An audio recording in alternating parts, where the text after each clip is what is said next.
The sky over Bengal was golden at dawn. The banks of the river were ablaze with red palash flowers, but hidden within that color was the scent of blood to come. It was June 1757, and young Nawab Siraj ud-Daulah sat on the throne of Murshidabad, his eyes filled with determination, his dream to keep Bengal free. Yet the English East India Company, under the guise of trade, was spreading its greed, joining hands with the merchants of Calcutta to weave a web of conspiracy.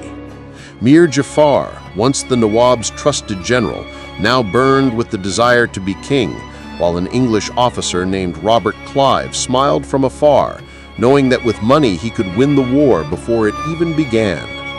Meanwhile, Calcutta's wealthy men, Jagad Seth, Rai Durlab, and Umichand, were crafting a strange game, and rumors spread through Murshidabad's royal palace, no one knowing who stood with whom. The Nawab, trusting only his patriotism, resolved to punish the English for seizing Bengal's trade, building forts, and refusing taxes. So he gathered his soldiers, lined up his cannons, and set off by river toward Plassey. On the canvas of history, a battle was being painted. On one side, a small English force, on the other, the Nawab's vast army.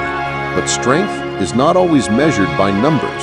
Often it depends on trust. And that trust broke the night before battle, for Mir Jafar secretly made a pact with Clive, promising to betray the Nawab in exchange for the throne. At dawn on June 23, 1757, as the sun rose through the river's mist, the two armies faced each other across the field of Plassey. Cannons roared, and the first smoke curled into Bengal's sky. The Nawab's troops advanced, but suddenly Mir Jafar's forces stopped. No one knew why. The Nawab's eyes filled with fear as the English cannons kept firing. Confusion spread among his ranks, while Mir Jafar watched silently as his king slipped toward defeat. By noon, the battle's fate was sealed. Panic swept through the Nawab's army. Soldiers fled, some fought and died, but courage cannot pierce the wall of betrayal. Clive saw his plan succeed. Plassey's soil turned red, soaked in blood. The river carried the scent of burnt gunpowder. The Nawab's banner fell to the ground, and the young ruler realized everyone around him was an enemy. Before the battle was even over, the last sun of Bengal's freedom had set. Siraj fled, but Mir Jafar's men and Mir Qasim's followers captured and brutally killed him, throwing his body by the Bhagirathi's bank, as if erasing a name of resistance from history. Mir Jafar gained the throne. Clive gained Bengal's treasury.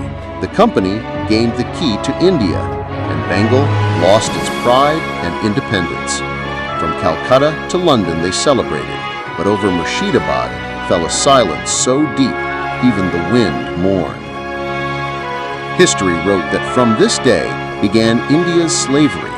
The Battle of Plassey ended, but its consequences lasted 200 years. Empty pots in peasants' homes, English goods in traders' shops, kings reduced to names, while real power passed to foreigners. Yet from that pain rose a new fire, the fire that led to the revolt of 1857, the partition of Bengal in 1905, and the sunrise of freedom in 1947. All seeds sown in Plassey's blood. That single day's betrayal changed India's destiny forever. Clive returned to England with gold, titles, and wealth, but died alone, crushed by his conscience.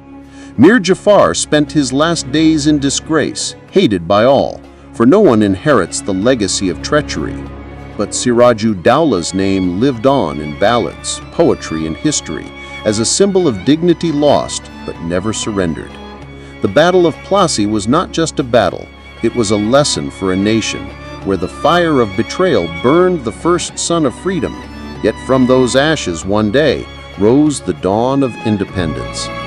Even today, when the palash flowers bloom red by the Ganges, it feels as if time stands still in that morning, when a young Nawab's eyes shone with love for his land, and in his fall began a new chapter of India's story. The soil of Plassey still whispers, here the battle began, here it ended, but in truth, here was born the first breath